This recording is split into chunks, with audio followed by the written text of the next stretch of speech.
Guys, welcome back to my channel BJ Mallika ব্লগে তোমাদেরকে অনেক অনেক স্বাগত জানাই। তো আজকে যাব আমরা নদীর ওই পারে, তা আবার কুল পাড়তে নিয়ে এসে মানে শুকিয়ে সেটাকে আচার করা হবে। তো সেই কারণে আগে কুলটাকে পেড়ে আনতে হবে। তো আমি একা না, আমি বনু আর তার সাথে দেখি কে কে যাচ্ছে। তো চলো তাহলে বনুকে ডাকি। ওই চল, আজকের ভিডিওটি শেষ পর্যন্ত দেখতে থাকো, আশা করি তোমাদের ভালো লাগবে। তো চলো তাহলে যাওয়া যাক। কই রে, আয়, দাঁড়াও তোমাদেরকে দেখাচ্ছি কতগুলো পঙ্গপাল যাচ্ছি আমরা। আয় এখানে, আয় এদিকে, আয় এদিকে। এই যে বনু আর কি কি নিয়ে নিয়েছে, কি কি নিয়েছিস দেখা। ব্যাগ, লাঠি। এই যে দুটো জিনিস, আর ওই যে দুজন এইদিকে। আমরা সবাই মিলে এখন যাব কুল পাড়তে, তাই তো? হ্যাঁ চল চলো তাহলে যাওয়া যাক। আমি জুতো পরে নিই। আমাদের বাড়ির পেছনের গেটে দেখতে পাচ্ছ কতগুলো সরঞ্জাম দেওয়া, আর এটা দেওয়ার কারণ হচ্ছে কুকুরের উৎপাত। সেই কারণে দরজাটাকে ভালো করে একেবারে আটকে দিলাম আর চললাম একেবারে টুকটুক করে। আর নদীটা আছে আমাদের বাড়ির পেছন দিকে, আর চলেও আসলাম নদীতে। আমরা নদীতে চলে এসেছি, আর বনুরা পার হয়ে চলে গেছে ওই যে ধারে। বেশ কিছুদিন নদীর দিকে আসেনি, তাই নদীর জলটাও দেখা হয়নি। কিছুদিন আগে পর্যন্ত অনেকখানি জল ছিল, এখন দেখো জলটাও নেই। আর কিছুদিন হলে না এটাও থাকবে না। অনেক কষ্ট হয় যখনকার নদীর জল থাকে না, জানো। অনেকের বাড়িতে কোনো জলের ব্যবস্থা নেই, তখন না এত অসুবিধা হয় কি আর বলবো তোমাদেরকে। ওই যে দূরে দেখছো গাছটা, ওই গাছের আজকে কুল পাড়বো নদীর এই পারে। তো দেখি কোন গাছের বেশি পেকেছে বোর, সেই গাছেরটা পাড়া হবে। তো দেখছি কোন গাছেরটা বেশি পাকা কাঁচা কেমন কি। এক জায়গাতে চলে এলাম। তো এই গাছেরটা তো মনে হয় পাকেনি এখনো, বড় বড় নেই রে। আগে নিজের হাতে তুলে একটা বোর আগে মুখের মধ্যে দিয়ে দিই। আর এই যে দেখো বেশ বড় বড় কিন্তু বোর এগুলো হয়েছে। তো একটা বোর তুমি তুলে নিলাম, তুলে নিয়ে টেস্ট করে দেখলাম ঠিক কেমন টেস্ট। তো খেতে কিন্তু বেশ ভালো ছিল। তো ভাবলাম যে চলো পাড়া যাক। আর লাঠি আনার এখানে কিন্তু দরকার নেই, অনেক গাছ আছে যেগুলোতে লাঠি ছাড়া হয় না, কিন্তু এটাতে লাঠি ছাড়াও কিন্তু হবে, কারণ অনেক নিচে নিচেই আছে, হাত দিয়েই তোলা যাবে এই গাছেরটা। তো ভাবলাম যে এখানেরটা পরে তুলবো, আগে অন্য গাছেরগুলো দেখে নিই, তারপর এখানে তুলবো। কোনটাতে যাবো তাহলে চল।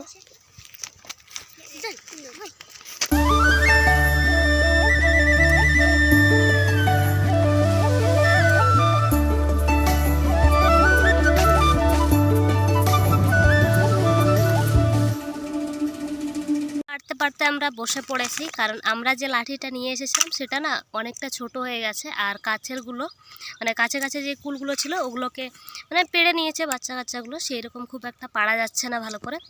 তাই বনুদেরকে পাঠিয়েছি, বনুকে আর ওই ছোটো ভাইটাকে পাঠালাম যে বড় লাঠি আনার জন্য। আমরা যেটা এনেছিলাম এই যে দেখছো এই লাঠিটা, এটা ভীষণই ছোট হয়ে যাচ্ছে। তো সেই কারণে, আর যে হাইট মানে বুঝতেই পারছো।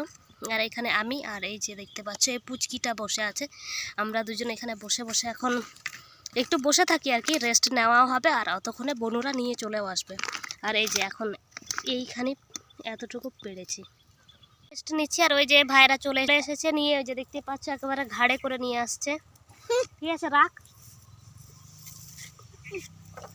এটার থেকে কত বড় রে, সামান্য একটু বড় হবে। ঠিক আছে দে পারি, বসে থেকে লাভ নেই, তাড়াতাড়ি করে পেড়ে বাড়ি যেতে হবে। রৌদ্র যা পড়েছে, বাড়ি গিয়ে স্নান করতে হবে, ভালো লাগছে না একটু মাথাটা। আমি তাদেরকে অনেকগুলো পেড়ে দিয়েছি, তো বললাম যে তোরা কোড়া, আমি একটু বসে বসে আরাম করি। তো এইদিকে বনুরা বড়ই কোড়াচ্ছে দেখতে পাচ্ছ। আর তারপর যেই গাছটাতে প্রথমে এসেছিলাম না, দেখো ঠিক এইরকম বড়ই এত কাছে কাছে, এগুলো সব হাত দিয়ে তোলা যাবে। তাই তখনকার এখানে আর লাঠিগুলো ব্যবহার করিনি, মানে কোনো লাঠি আর কি দরকার হয়নি। তো লাঠিটাকে আমরা এক সাইডে রেখে এখান দিয়ে কিছু বড়ই তুলে নিলাম।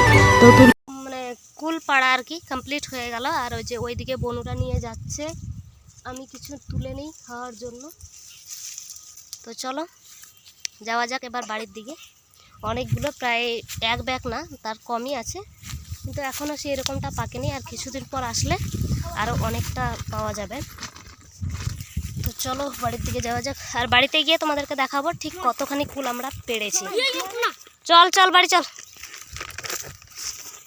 এই চলে আসলাম, আর এই যে দেখিয়ে দিই তোমাদেরকে, বনুরা পুরো হাঁপিয়ে পড়েছে নিয়ে আসতে দাঁড়াও তোমাদেরকে দেখাচ্ছি ঠিক কতখানি বোর আছে। এই যে দেখো এতগুলো কুল আমরা পেরেছি, দেখতে পাচ্ছ, মানে পুরো ব্যাগ তো ভরতে পারলাম না, সেটা না হয় অন্য আরেকদিন গিয়ে পারতে হবে। তো এই যে এতগুলো ঠিক পেরেছি, এখন এগুলোকে রোদ্রে মেলে দিতে হবে, মানে রোদ্রে মেলে দিতে হবে। আজকে রোদটা বেশ ভালোই আছে, তো রোদ্রের মধ্যে মেলে দিই আগে বোরগুলোকে। কমেন্ট করে আমাকে জানাবে তোমরা এটাকে বোর বলো না কুল বলো, আমরা তো বোরই বলে থাকি। বনু এদিকে বস্তা বিছিয়ে দিয়েছে, এখন এগুলোকে ঢালা হবে। চলো এগুলোকে ঢেলে নিই আগে। দেখো ছেলে মেয়ের কাণ্ড, এই দেখো একেবারে মাটির মধ্যে গড়াগড়ি খাচ্ছে। সমস্ত বড়ইগুলোকে রৌদ্রের মধ্যে মেলে দিলাম, আর সবাই মিলে না এইভাবে হই হই করে কুল পাড়তে যেতে না ভীষণই ভালো লাগে। তোমরা এইরকম কখনো গিয়েছো কিনা আমাকে কমেন্ট করে অবশ্যই তোমরা জানাবে। এগুলোকে মেলে দিলাম রৌদ্রের মধ্যে, এবার স্নানটা কমপ্লিট করে নিতে হবে, কারণ পাগলি ভূতের মতো হয়ে আছে দেখে বুঝতেই পারছো।